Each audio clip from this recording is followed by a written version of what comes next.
morning, or depending on when you're watching this, good afternoon, good evening, or good night. My name's Ross, and as always, told out of Voice of Radio. So today we need to have a look at the most expensive, most valuable, phrase it how you will, cards from Twilight Masquerade. We've actually got more cards on the higher end here than we usually have for a set, which I think means they're primed for a come down, and I don't really believe they're going to be here long term.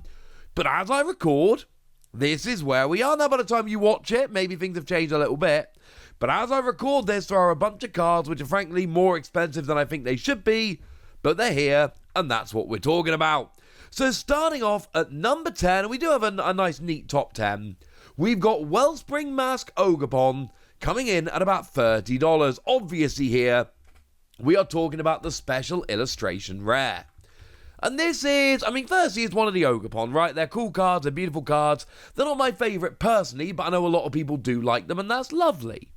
They've got a very distinctive style.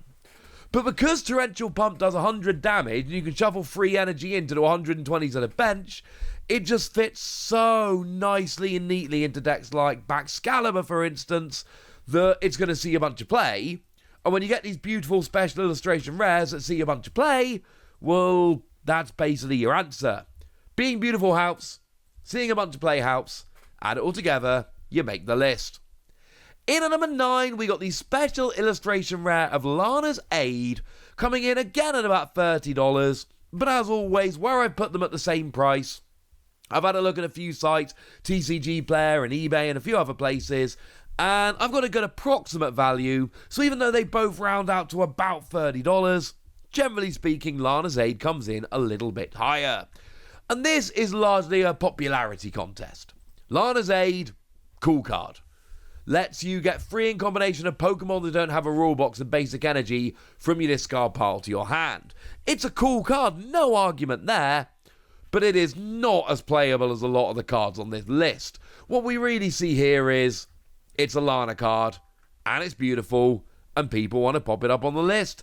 And I don't blame them, because it is a stunning card, and it is adorable, and there is a random Wooper hanging around at the back. In at number 8, we've got ourselves another special illustration rare. You might see a pattern emerging. We've got Kieran, which makes me happy. This is the one that I pulled from the Elite Trainer box that Pokemon gifted me, and it's a beautiful card. It's the artwork I like the most of the special illustration rare supporters. Just really evocative of the little festival they hold in the DLC, and it makes me happy. As a card, it's either a switch or it's a do 30 extra damage, either which is pretty nice to me. I don't really want a switch, but it's nice to have the option, and then the 30 extra damage is good. But for me, it's a stunning special illustration rare, which really captures the essence of the DLC, and is done by T0, who has been knocking it out of the park lately. And I think that explains it. Now, in at number 7, we've got the Eevee illustration rare at $40.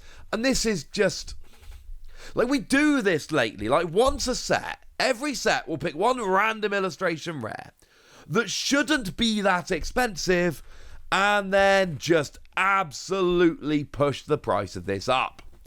And the thing is, you can generally tell whether it should be this expensive or not, because you can look over at Japan. And that's not to say the price of cards in Japan and over here are the same, not at all.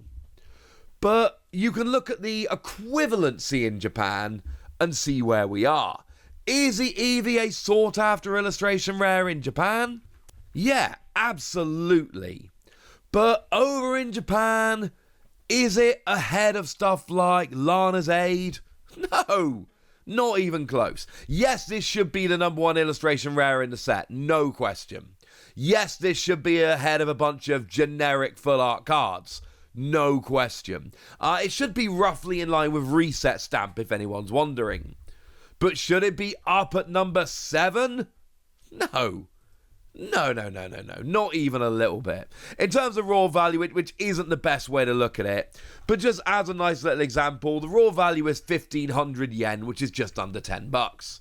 That is a much better price for it.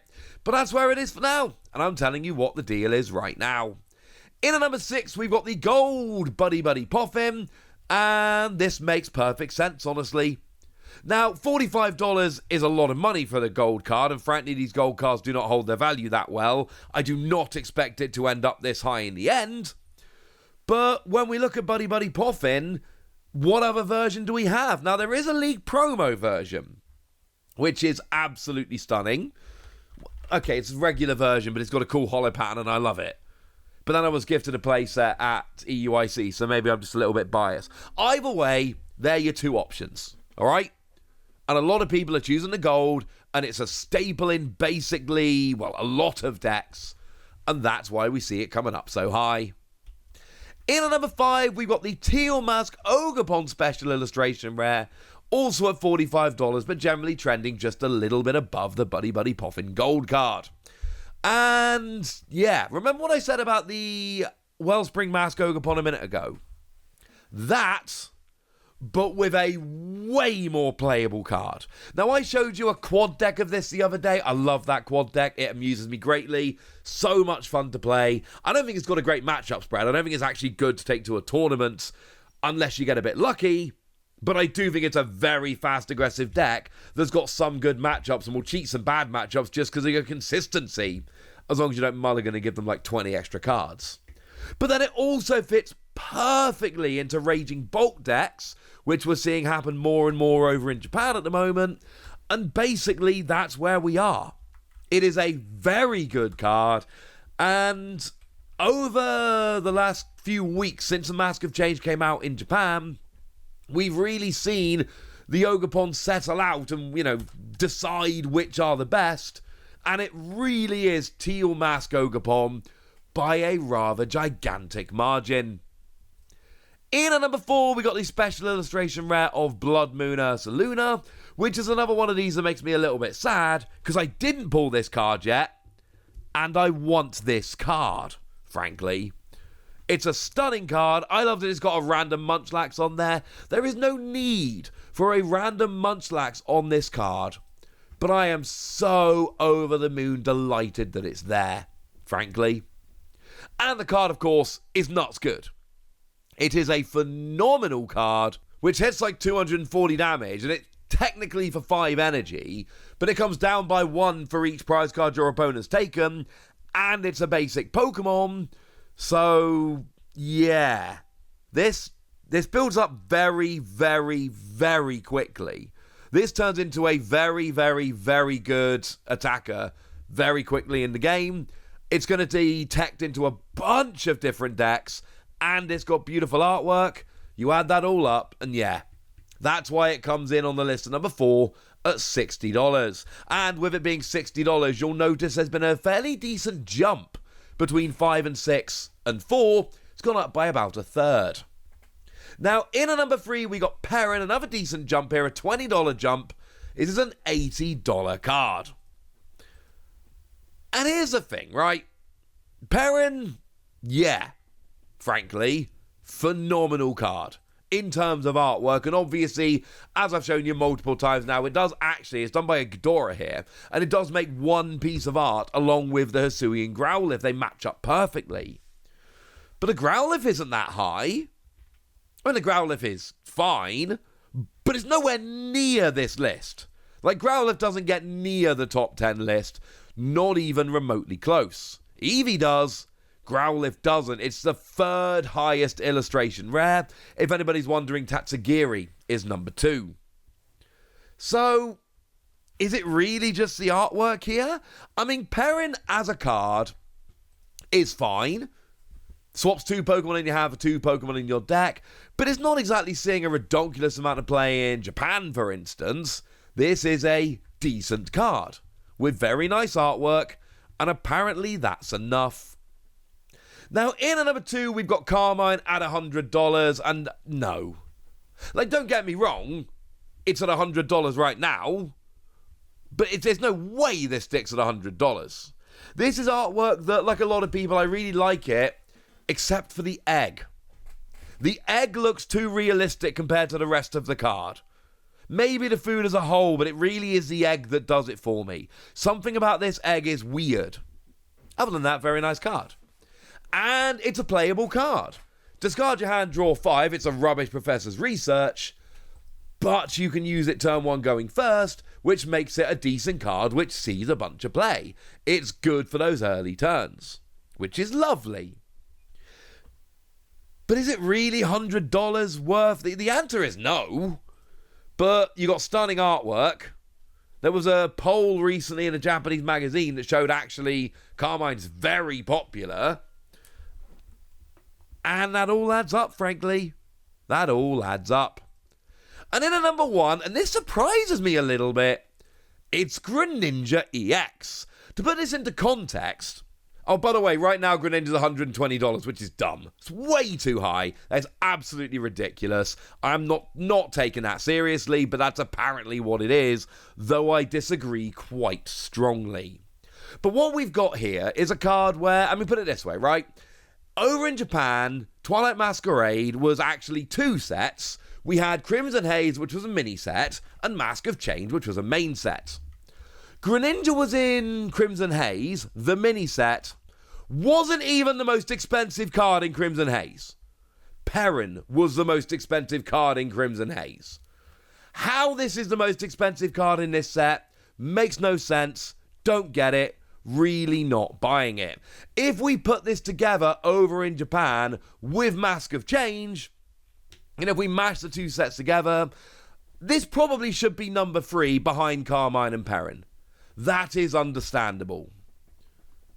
But it should not be in at number 1, and there should not be a $40 difference between Carmine and this.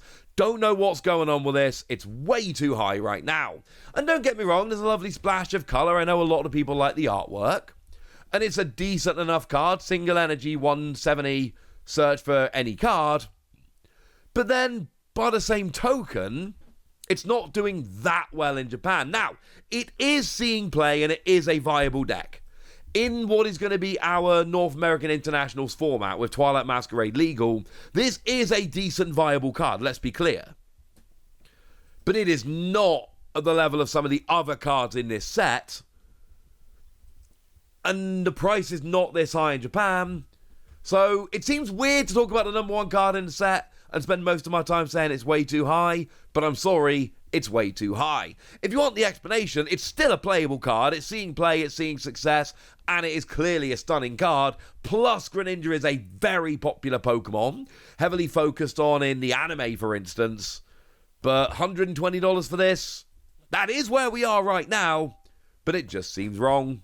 Right, there we go. Those are your top 10 cards for Twilight Masquerade in terms of value, and now it's over to you guys. Tell me which of these cards you like, tell me which you're excited about, tell me which you've pulled, tell me which you want to pull, tell me anything you want to tell me in the comment section. Go nuts! Be nice. And then make sure you like this video, subscribe to this channel, follow me on Twitter at the Wasi. That's where we talk about Pokemon and a whole bunch of other card games. And please do consider checking out patreon.com/PTCG Radio, where you can support the channel, get some bonus podcasts, join a Discord, and all kinds of fun things. And get shout-outs on the channel, like the lovely Dingus Flingus, who's been a supporter of ours for a while now, and seems to be a very lovely person. So shout-out to them for the support and the loveliness. But by far the most important thing as always, look after yourselves till next time, would ya? Thank you very much for watching. My name's Ross, and you've been watching PTCG Radio.